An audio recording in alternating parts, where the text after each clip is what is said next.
Hello, everyone. I am Salt Aries of SR51 Media. Hopefully, you're having a good day. If you're not, hopefully, it turns around for you. The first thing on screen I wanted to address and welcome you to the Madden 22 game review. Now, I wanted to list some stats before we get started in talking, so that way I can at least certify myself in this ability to talk about this game. So, right there on screen, as you can see, I'm a level 12. I'm going to back away from the screen so that way it doesn't make that sound in your ear. I can't control that one. As far as achievements, I have 9 out of the 19 achievements. And as far as gamer score, I have 550 out of 1,000.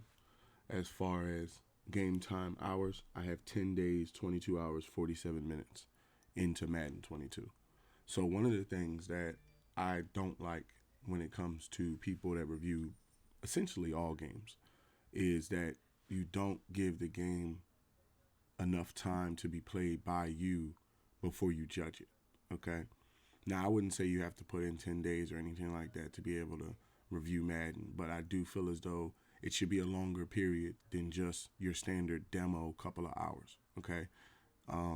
So for me, what I'm going to be doing is talking to you today about franchise mode. Now, at the same time, this is the mode that I'm going to be talking about, but because I have the most experience in it.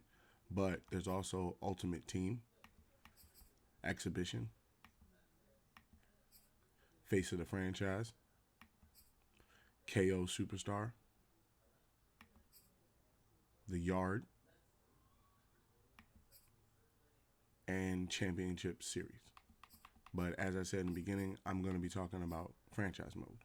Now, at the same time, there's still 6 other modes that you can play in the game that could potentially be your mode that makes you, love the game. Some of the things I think you should have understanding of is, first of all, I feel as though Madden 22 is a go. As far as buying it, I think you should go ahead and, purchase it if you are into football games, or let's say you watch football the same level as all of us mostly do when it's on and in Sundays and playoff time and preseason and things like that. I think you might have a good interest in it. As far as what I've seen myself, I like franchise mode, and some of the things I'm going to go into about why this game is better than previous years, making its way up there is, I just to put that out there so you know, I have 2 franchises that I settled on, but I think I rolled, because rolling, the definition is basically re-rolling your franchise, starting over from the top and seeing it from a different angle. I rolled maybe 3 times before I settled on these 2, right? So we're going to go into the Eagles one because there's, information there I want to get into to explain good parts about the game that have been there and also some things that have changed going into it. So one of the first things off top that was highly talked about is the staff, okay?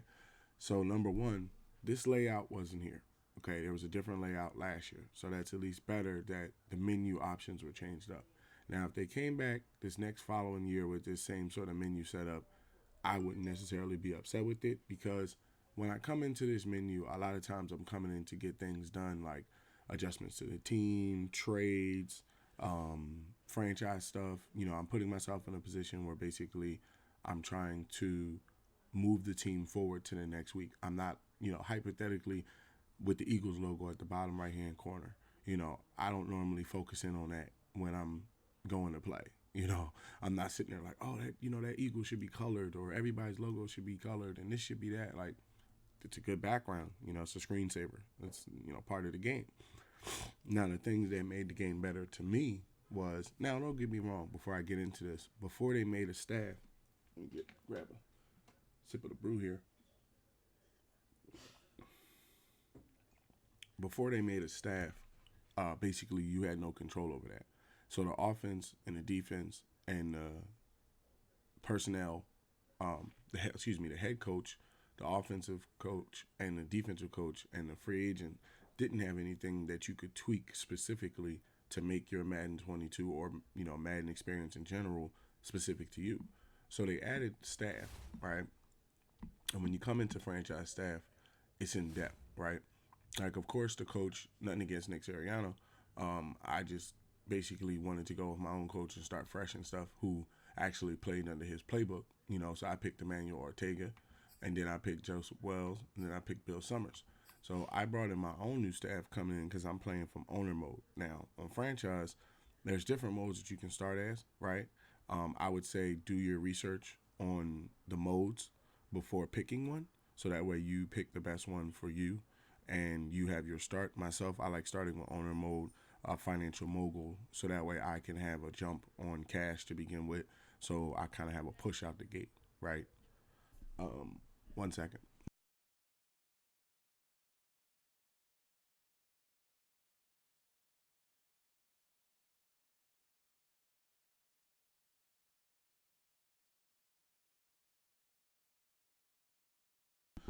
So when you come into view talent tree, right? This is the menu where you actually come in with staff. Excuse me, I was about to say algebra, at VC type of stuff. You come in with staff points at the top right hand corner next to my owner mode information. You will see staff points. So I have 47 staff points. The reason why I'm having so many is because when you basically, like, just to show this one to you, increase XP gains for offensive linemen and training by 20. Now I came back and did that twice, right? So now it's going to build up my offensive line. Same thing with the halfback increase. Same thing with the wide receiver increase. Same thing with the quarterback increase. And finally, same thing with everybody playing on the same wavelength, every game. Now, you could also come in yourself and pick up the one that's for free safeties, left ends, defensive tackles, right ends, left outside linebacker, middle linebacker, right outside linebacker, and cornerbacks if you wanted to go that way. The only thing that's going on now is you can't mix and match. Okay? If you pick one over here, then you're locked into the left side. If you pick one to the right, you're locked into the right. Now, who knows, in future Maddens, it may be the type of thing where you can mix and match through the menu and do what you want to do. And they also may expand it to where instead of it being just player growth and staff modifications, it can be, three menus of algebraic points. Excuse me, algebraic. I keep calling it that. Staff points, right?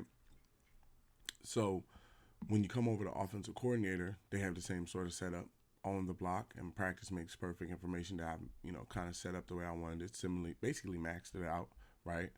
Defensive coordinator has the same setup. And then there's player personnel. Now, player personnel helps you with things like 2% trade value increase on user draft picks, right? That's just a starter one. The main ones are things like this: increase the likelihood of offensive linemen signing through free agency.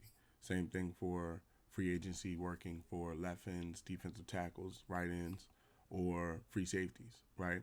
And then if you're a trade person that trades up for your picks, now when I go to trade for picks, I normally go directly for the pick essentially right before the draft.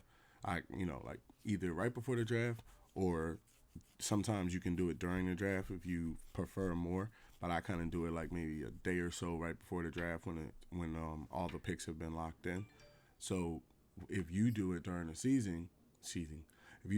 if you do it during the season, and you feel as though that basically um, you're going to trade during the season for draft picks and computer draft picks, you could take this side and wouldn't be locked off from this, because these two menus are not locking you off. That's another thing to emphasize. When you go to trench play and practice makes perfect and on the block and practice makes perfect, you get to upgrade all the way through both of these menus. Everything you see yellow is something that I upgraded through playing the game and getting staff points and putting them into the team. Okay.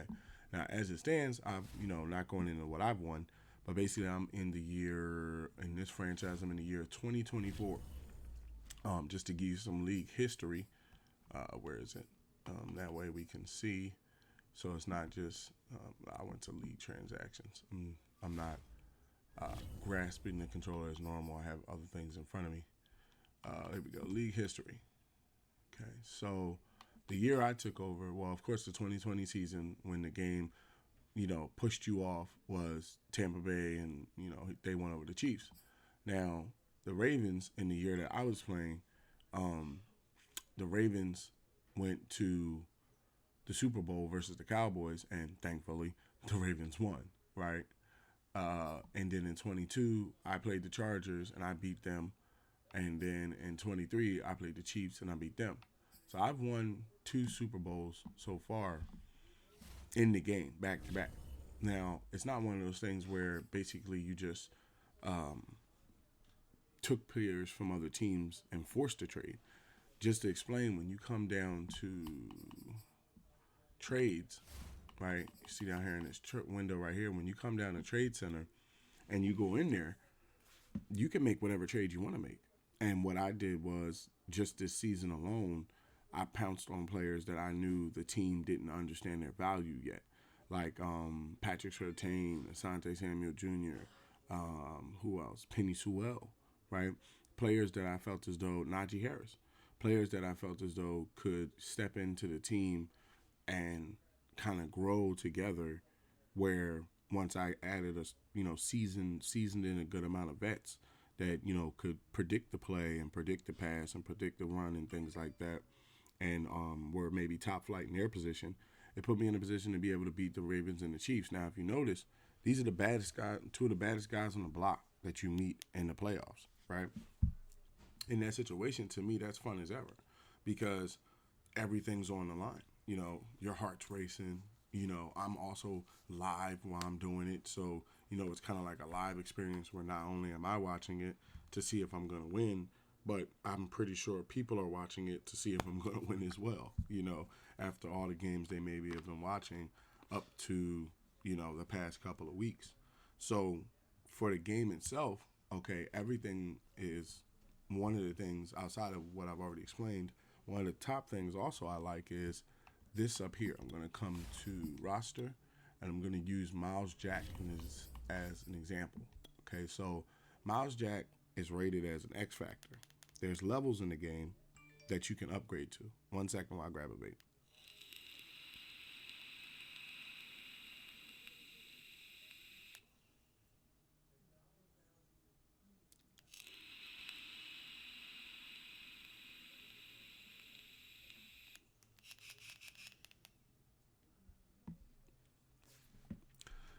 Miles Jack is an X Factor, but there's different levels in the game. Okay, there's normal. You start out, well, you don't automatically start out as normal, but the base level in the game that you can't go below, the lowest one, is normal, right? And then there's star, superstar, and X Factor. Now, one of the things that also goes in there is hidden level. Now, hidden level is for players like, prime example, rookies that have just come out this year, like Devontae Smith, Jalen Waddle, just naming a few that's on the team. Devontae Smith, Jalen Waddle, Penny Sewell, Asante Samuel Jr., Patrick Surtain, Najee Harris. These players have not got their grade yet. So when they come out of the tunnel and they're running with you and they're playing these games with you and stuff, it's a roll of the dice. So I chose to roll the dice on some of these players, and it kind of turned out well in the second and third year. When I got Miles Jack, he was he was a superstar, and basically at the same time he came to me in a player breakout message. Now, a player breakout message is where a player will come to you and say something like, when Miles Jack's scenario was, he said, he felt as though he was an elite player. He was having a very good string of games. I think he caught like maybe 2 or 3 interceptions over the course of some games. Got a good amount of tackles for losses. Stopped a good third down plays. So he was playing very well, right? And I also brought in with him, I like to bring in players from specific teams that can maybe, vibe next to each other. I had also went and got Josh Allen. So at the same time, he was able to, play the middle linebacker and not have to play left to right, plugging holes and stuff. So basically, he said something along the lines of, I'm an elite player, and next week I'm going to show, the next team, whoever it may be, that I'm elite and our defense can't be stopped, type of thing. And then after you read the message, it pops up, if you can get, excuse me, if you can hold, 1 second, I'll grab some water here.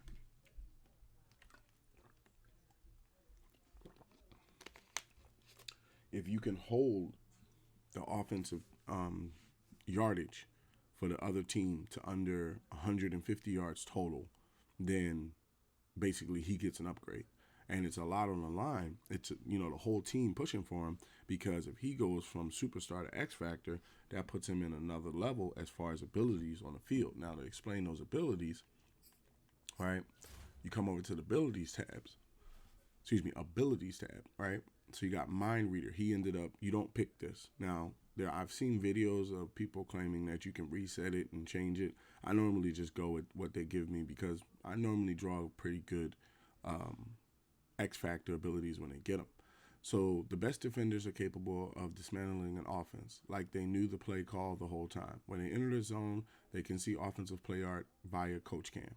Make hit stick tackles. Do not allow yards. Right? Now that's his main ability that will set off, and then it's just on for the game, right?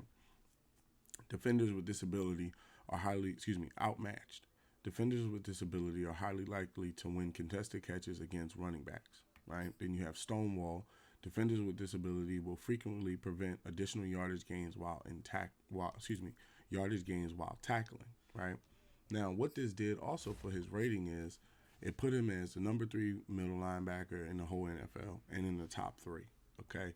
So what I did was I secured a player that has now 8 years in the league, but basically the number 3, he grew into be the number 3 middle linebacker of the entire NFL.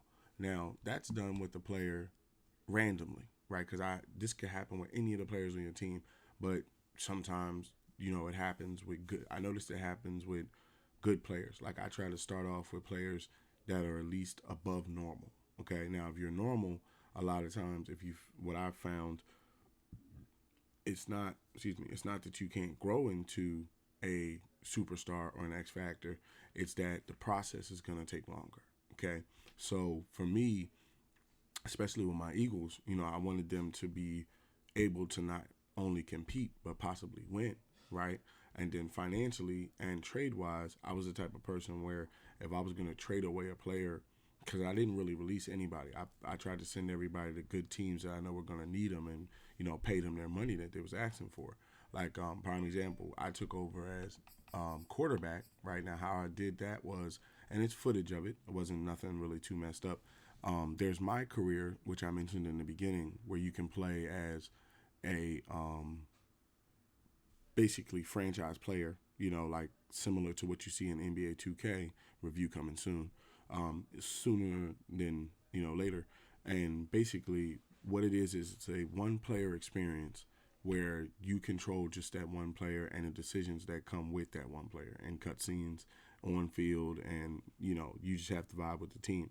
Now, what I've heard and come to understand is you normally, if you're going to be, a quarterback or something like that, you typically go to the number 1 first team, right? Now, I haven't looked into it, and I may go down that road to check it out to see, but I'm so entrenched in free agency, in franchise, where what I did was I took a first round pick that I had, and I just drafted a quarterback that I felt as though was going to be good. Now, I didn't start out as a 99. I wasn't a superstar. It was basically a hidden dev quarterback that was if I remember, scrambler type set. Now, I made these picks live on stream, and then when I made the edits, which was changing him to African American, changing him to dreads, changing him to what else? Changing the numbers of the jersey, changing the name, these sorts of things. Gear, I changed the gear, the whole setup of gear, visors, play, coach, arm bands, all sorts of stuff, right? And then that's where I stopped, because I feel as though it's fair that if you do bring in any sort of, draft pick and you want to be that draft pick, that you shouldn't mess with things like their rating, or you shouldn't mess with what you're going to be after a hidden dev trait. So I just stopped there and came back. Now, the weird part about it is when you come into, just to give you an example, the quarterbacks of the NFL, I'm in the 2024 season. So the majority of those standard quarterbacks that right, have basically switched to retirement, or they've dropped in rating. Now, just because they have me up here as number 1 doesn't mean I'm always going to stay number 1. It rotates during the season. And a lot of players are, the reason why that's the case is because These guys were in the Super Bowl the first year. These guys was in the Super Bowl the second year. Now our team is up there as far as winning Super Bowls, but at the same time, you see things have changed. Kyler Murray is the quarterback for the Cowboys. I had no hand in that. Okay, the Cardinals didn't pay him. I think I saw.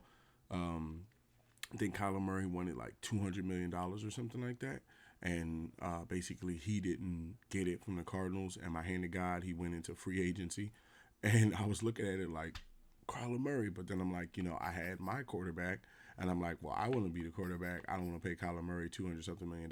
He ended up going to the Cowboys, and right now the Cowboys are in the midst of trying to trade. If I remember correctly, they're in the midst of trying to trade Dak Prescott, right? And then you have Josh Herbert, who's in '94. He turned into an X Factor, freight train. You have Josh Allen, superstar, '93. Then you have basically, the rest of the quarterbacks. You see how Russell Wilson has dropped down to 90. Not that he's a bad quarterback, but, after a good amount of years, you start to slow in certain positions. Trevor Lawrence has grew into a superstar, right? Baker Mayfield, and then you still have Aaron Rodgers, but you see how far. And then Justin Fields is basically, one step away from overtaking Aaron Rodgers, but Aaron Rodgers has been in the league now 19 years. Okay, so what ends up happening is, and just to show you one of the players, an example, set it up. What ends up happening is basically when you play franchise mode for 2 or 3 seasons, I give it. Really, it happens in 1 or 2 seasons. The first year or two, the league starts to change. Okay, every year, people will say there's no reason to get Madden, and what does it give you, and what is 1 second.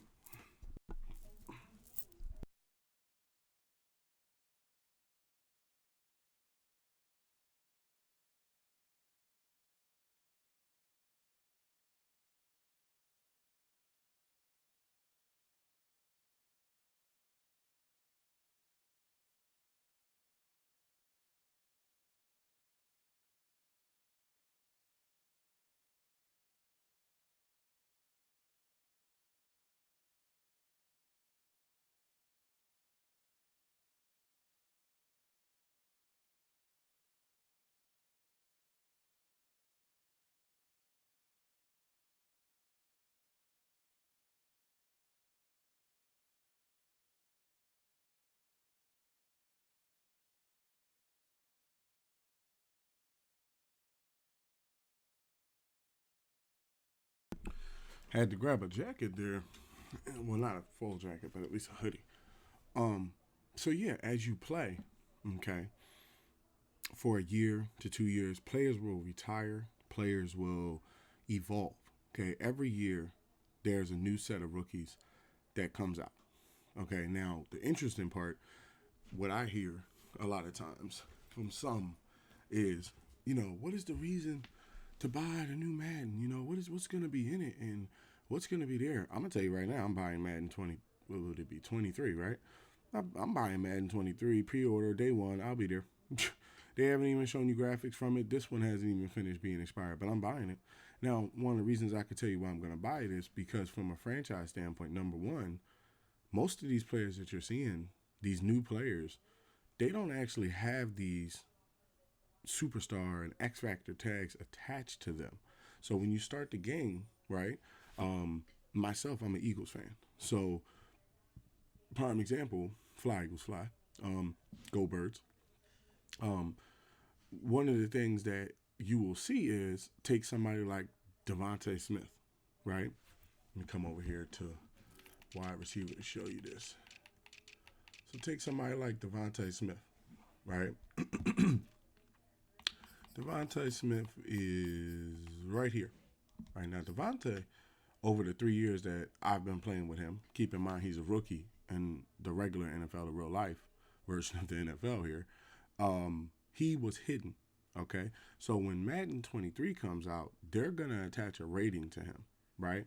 Now the part of it is we all wait to hear the ratings and what our team got and what other players' team got. Like prime example, I feel as though Devontae Smith is definitely an X factor for the Eagles because of the fact of how he can change the play art and really just go, take somebody off the line. A lot of times I'll change a play for him to try to, spring him open, and he'll be, yards, at least a good maybe yard to 2 yards ahead of the defender before I throw the ball out there, right?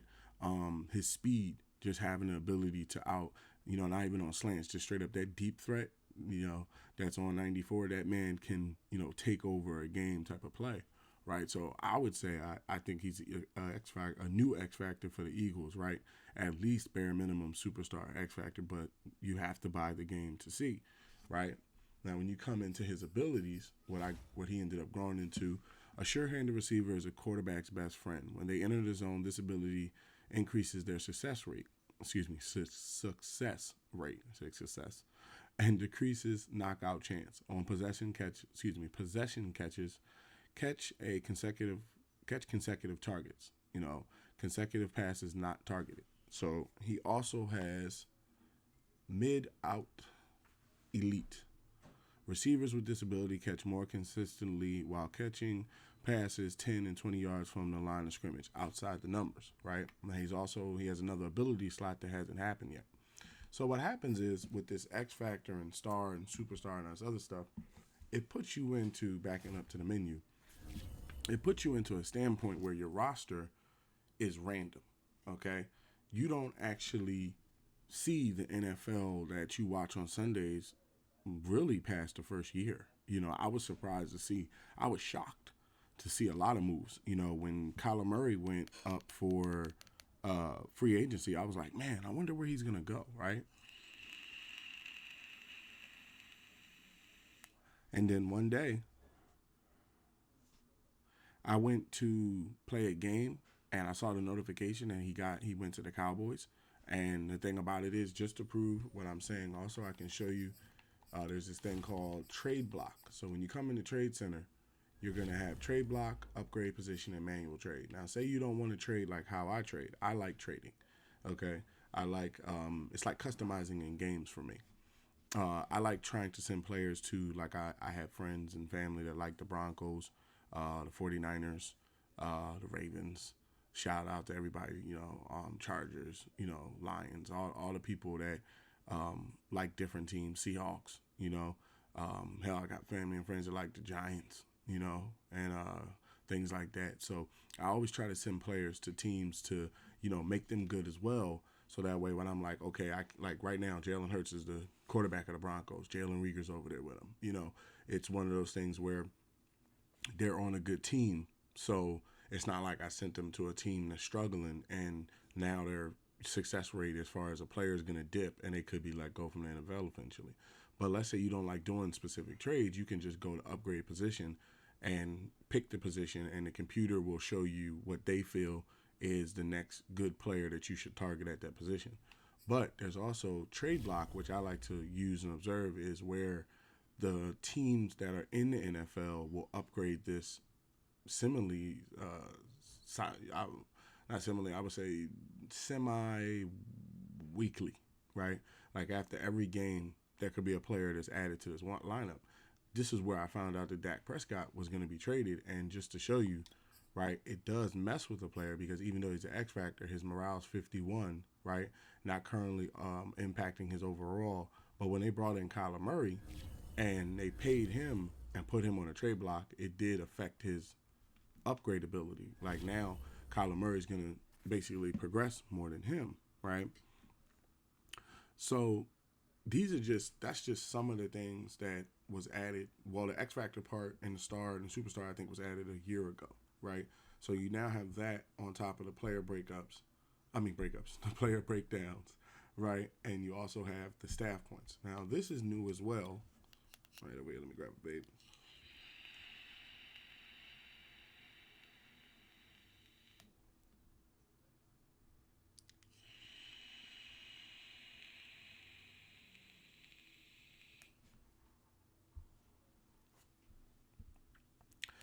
This is the scouting window. Now, in the scouting window, Previous to this, you would come into a list of players. It would look something like this, right? Similar to this, the prospects. And you would be able to select each player and scout them individually, for points and things like that you use that you have that week. And then it would spit out a grade, and then that's as far as you went. Now they've changed it where you can go in depth, right? Like I'm gonna look at this player right here, right?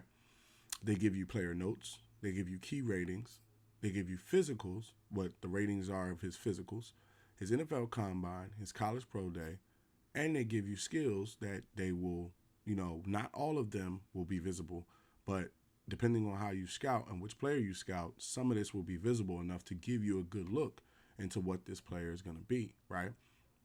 They also show you at the bottom right hand corner over here, strongest position, offensive line, weakest position, tight end, because of the fact that I only have Dallas Goedert, right? So this year I might be looking for a tight end, and I'm done maybe offensive line searching, right? Now the thing that I'm still even getting adjusted to even after 10 days is the scouting window. Now what I have is this year I have where is he? I have Reggie Wayne looking for wide receivers, and Allen looking for right guards and left guards. That's how our line got so strong, was drafting right ends, right guards and left guards and centers and things like that, right? So the scouting window also has a region breakdown where you can choose national, western region, central region, northeast region, and southeast region, right? Now you can basically put this to whatever position you want each year. Now, I haven't been paying attention to it, and I haven't been fully using it, because what I rely more on myself is just straight up coming into these scouts, not the scouts, coming into these prospects and just going through the windows. You see what I'm saying? Like if I feel as though, like, you go to my team rating, you can see we're pretty good at almost every position, but maybe free safety needs to be stepped up. Left outside linebackers is still developing. So, positions that I need to maybe draft this year, right? But at the same time, when you come into a player, right? 1 second.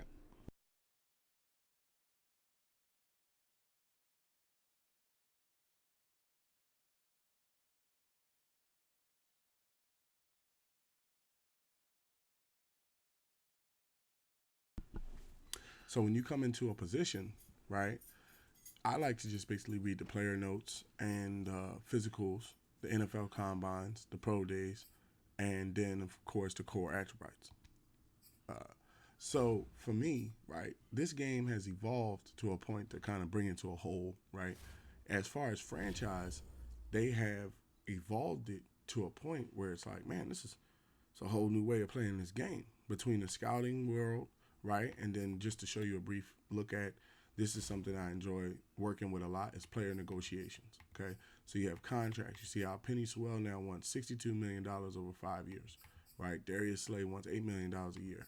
Fletcher Cox wants $10 million a year. So you gotta, Josh Sweat this year is up for a contract. He wants 31 over 3, right? Landon Dickerson wants 8 over 2, right? Even Andre Dillard's up for a contract and things like that. So there's even more to the game and more things to it. And of course, the other 5 modes that I didn't necessarily get into myself that I'm gonna leave to other content creators to go in depth about, because I like only going in depth about things that I basically myself have experience in. So backing out to the whole menu here to try to explain this in a whole, the reason why I feel as though you yourself would enjoy the game just from a franchise perspective is because of the fact that there's so much that you can do. All right, it's more than it's like the evolution version. They're predicting, they're putting out a simulation prediction of what they think the NFL will become, and every year you tune in to see who got what. Like prime example, pure Eagles fan, have no love for the Cowboys, but I'm interested to see what Micah Parsons' rating is next year, what Diggs' rating is next year, what is, for my Eagles, what is Landon Dickerson's rating, what is Devontae Smith's rating, what is Dallas Goedert's rating, hell, what is, if Jalen Hurts is still the guy, what is Jalen Hurts' rating, and then of course across the NFL, how does he fit, how do these players fit into the rest of the teams, who was higher, who was lower, because that changes the game in and of itself. Yeah, you could download a roster or something like that, but to tell you the truth, the better experience is basically getting the next game that comes out, because what ends up happening is you have the baked in version of those players. So you can maybe, like what I'll probably do, I'll probably adjust, and instead of getting so many players that I got now, I would probably look to some of the vets that are more experienced, and then leave some of the new picks depending on who they are. But I would hope that after listening to this review, which is posted on the official brand website, www.sr51media.com, I would hope that, and of course, theta.tv slash SR51media, and of course, YouTube slash SR51media. I would hope that you have learned some things that, or at least been alerted, as I like to say, to some things that most people did not highlight when it comes to reviews, and also does not have the same amount of time in the game that I have. Now, don't get me wrong, I'm pretty sure there's some content creators out there that have more than the 10 days that have been putting more time into me, but I am starting to play different games like Battlefield 2042, NBA 2K, and also, what's my other one? NBA 2K, Battlefield 2042, and Halo. I'm starting to put more time into now, so I'm kind of lessening my Madden time. So I felt like this was a great time for the review, so that way we can get it up and you can know before Christmas. So running the tags here for you before we get out of here, from left to right. Of course, on Twitter, I am Salt Aries of SR51 Media. I am active on Twitter a lot of the time.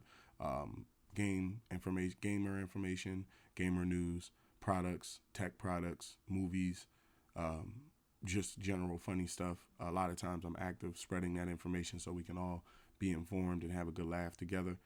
Right next to that, shout out to my Theta community family. I am on theta.tv slash SR51media. That is where you can find the channel. If you could jog on over there and drop a follow, that'd be greatly appreciated as I build my community there.